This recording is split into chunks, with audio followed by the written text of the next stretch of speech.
Hey everyone, ready for another deep dive? Always.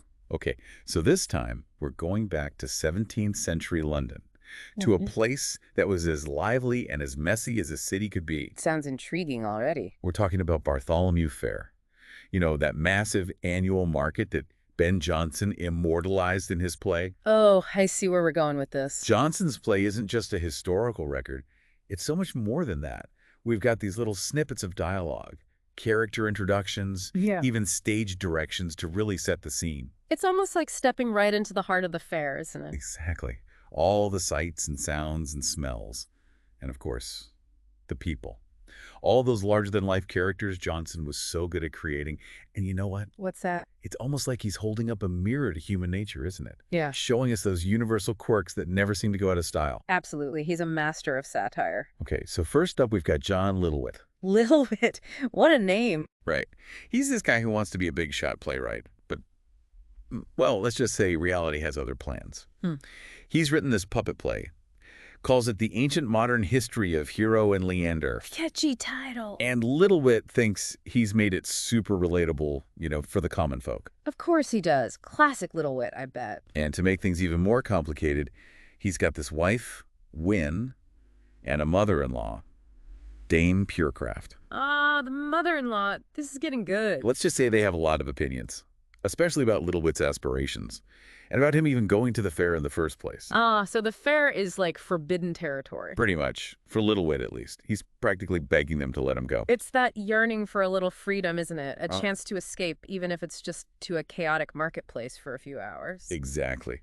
Okay, now speaking of the fair, we've got to talk about Bartholomew Cokes. Cokes, as in Coca-Cola. Nope, nothing like that. Yeah. He's the young guy who's about to inherit a fortune, but he's also a bit of a, how should we put this? A bit of a what? A bit of a naive fool. He's basically ripe for the picking. Ah, the classic gull character. Johnson loved those. Exactly. Remember, back then, a ward was like a young person under someone's care until they came of age. And a gull was an easy target. Makes sense. So Cokes is basically wandering through the fair, wide-eyed and completely unprepared for what's coming. Oh, you can say that again. Every shiny object, every tempting offer, he falls for it all. It's almost painful to watch. I can imagine his guardian Wasp is pulling his hair out. Poor Wasp. It's like trying to herd cats, only the cats are obsessed with everything shiny and potentially dangerous. But amidst all the fun and games, there's always that underlying tension. The fair was a place where you could lose your shirt. Or worse. Absolutely. Now, Ah. for a complete change of pace, we've got Justice Adam Overdue. Okay, now that's a name that demands attention. Right, he's this self-appointed guardian of morality. Thinks it's his duty to expose all the enormities happening at the fair. That's what he calls them. And he's so serious about it. He even goes undercover, tries to blend in with the crowd. Oh, I can already see this going wrong. It's like watching someone try to hide in plain sight. It's hilarious, and he's constantly throwing around these Latin phrases like he's trying to prove he's above it all. He's a classic example of someone so focused on finding fault that they miss the bigger picture. Totally. So you've got Littlewhite trying to break free, Cokes being led around by his nose, and Overdue on his moral crusade. And guess what happens when they all collide in the chaos of the fair? Chaos squared. You got it. It's a recipe for pure comedic mayhem. But beneath all the laughter, Johnson's making some pretty sharp observations about society, isn't he? Always. He was a master at using humor to expose those timeless human foibles.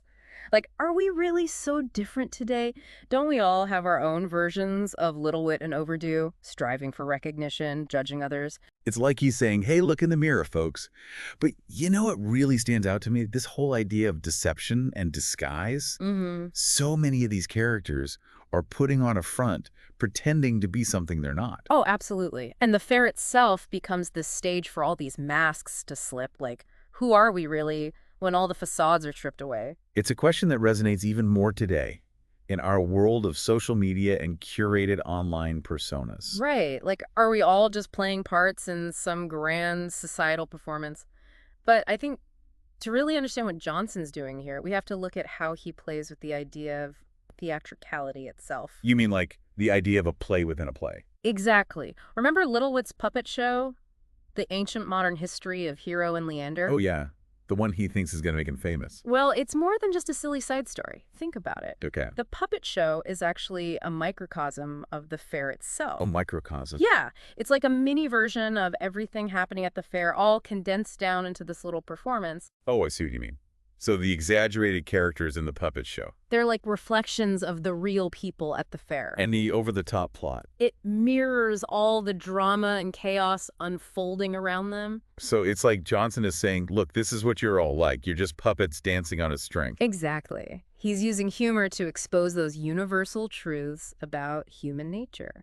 You know what else is interesting? This whole idea of a play within a play. What about it? It's like he's reminding us that theatricality isn't confined to the stage. Oh, I totally agree. Like, aren't we all putting on a performance in some way? In our everyday lives? Absolutely. We're all playing roles. We've got our work selves, our family selves. It's like we're all part of this grand societal puppet show. With invisible strings pulling us this way and that. So true. But back to the fair. Remember Little Wit? Desperately trying to get to the fair, Yeah. battling it out with his wife and mother-in-law. Oh, yeah. Win and Dame Purecraft. Well, that little conflict actually reveals a lot about how society worked back then. I can see that. Think about it. Little Wit is practically begging for permission to go to the fair. He is, isn't he? It shows just how much power women, especially older women, had within the household. Interesting. It makes you realize that the fair wasn't just about fun and games. It was also a place where those societal norms could be tested. And sometimes even broken. So true. And speaking of breaking norms, let's talk about Win, Little Wit's wife. Oh, yeah. She seems so quiet and obedient at first. But you know what? She's got a few surprises up her sleeve. I bet she does. As the story unfolds, you see her starting to assert herself. I can't wait to hear what happens. She starts to challenge the restrictions placed on her. It's like she's breaking free from those puppet strings. She's finding her own voice. Exactly. And her little rebellion leads to some of the funniest moments in the play. Remember that scene where she's hanging out with Knockham Jordan? Knockham Jordan, the horse courser. That's the one. He's loud, brash, completely unrestrained, and Win is loving it. Wow. So the fair is like this liberating space for her. It is. It's a place where she can finally be herself, away from all the rules and expectations. And let's not forget justice overdue lurking in the shadows. Oh, yeah. He's still on his moral crusade, trying to expose all the enormities. But the fair is having none of it, is it? Nope. It's like the fair itself is resisting his attempts to control it. It's too wild, too unpredictable. Just like life. And speaking of unpredictable, remember that guy Overdue runs into, the one who really shakes things up? You mean trouble. Yep. He's like the embodiment of chaos. On the surface, he seems completely mad. But his madness has a purpose, doesn't it? It does. He forces Overdue to confront his own rigid beliefs. He's like this catalyst for change. Exactly. And he's hilarious. Remember all that stuff about the warrants? Oh, yeah. It's like he's saying the rules just don't apply at Bartholomew Fair. Which is kind of true. It's a world unto itself. And you know what? The more the play goes on, the more those lines between sanity and madness start to blur. It's like the fair is this giant melting pot.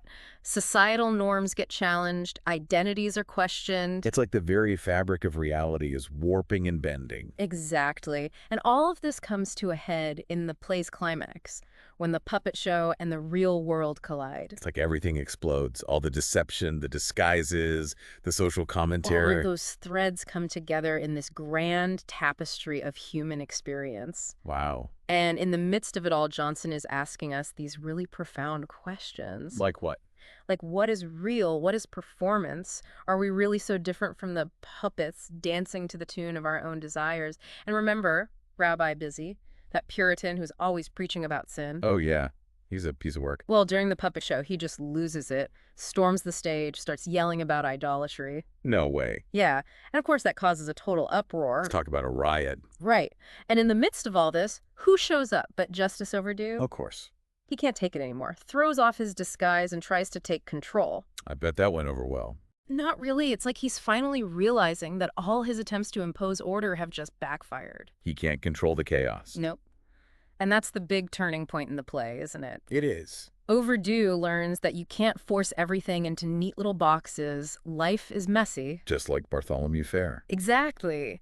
And in the end, he kind of gives up, admits defeat. Really? Yeah. He even invites everyone back to his house for a meal. Wow. It's this beautiful moment of reconciliation, like he's finally accepting that we're all flawed, Yeah. and that true justice isn't about punishment, it's about understanding. That's deep. It is. And I think Jonson is trying to tell us something there. Maybe instead of trying to control everything, we should just embrace the chaos a little bit. Enjoy the ride. Yeah, find the joy in the messiness. So as we leave the world of Bartholomew Fair behind, Yeah. what do you think? What parts of this play do you see in our world today?